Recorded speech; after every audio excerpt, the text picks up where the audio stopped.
Imagine being so rich that you could give your son the world, money, cars, even the most glamorous women lined up to be part of your family.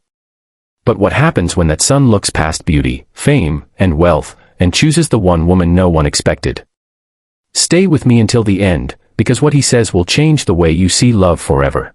Richard Wallace was a man of power, wealth, and influence, one of the richest men in the city.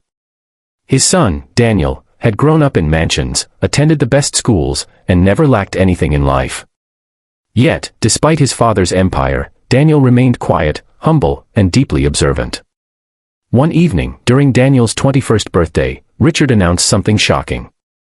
Standing in front of the glittering hall, surrounded by business partners, models, and wealthy families, Richard clinked his glass and said, "Tonight, my son will take his first step into manhood. Daniel, I want you to choose your future mother, your stepmother. I've invited the most beautiful models and successful women here for you to decide who is worthy to be by your side." The room fell silent before whispers filled the air.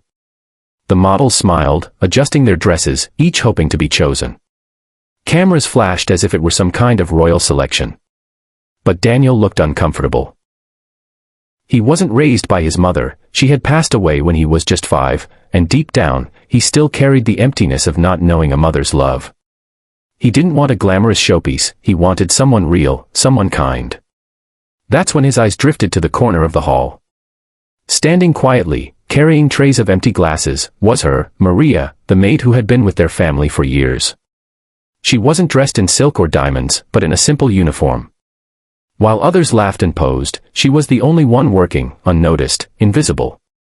Daniel remembered how Maria had bandaged his knee when he fell from his bike as a child, how she always left food outside his door when he studied late, how she whispered prayers for him when she thought no one was listening. At that moment, Daniel's decision became clear. "I choose Maria," he said firmly. Gasps echoed across the room. Some laughed, thinking it was a joke. His father's glass slipped slightly from his hand. "Daniel, she's a maid. Are you out of your mind? Look around you, models, daughters of billionaires, and you choose her." But Daniel's eyes didn't waver.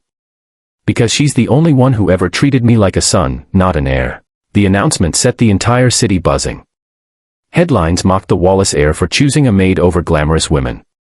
Richard, furious, called Maria into his office. "Do you realize what you've done? You've humiliated me," he barked. Maria lowered her eyes. "Sir, I never asked him to choose me. I'm just a servant." But Daniel stepped forward. "She may be a servant in your house, father, but she's a mother in her heart. That's what you can't buy with money." Richard, still angry, decided to put them to the test. "Fine. If you think she deserves that role, then live without my money for 6 months. Survive on your own. If she truly stands by you, I'll accept her." And so, Daniel and Maria left the mansion. For the first time, Daniel lived without luxury.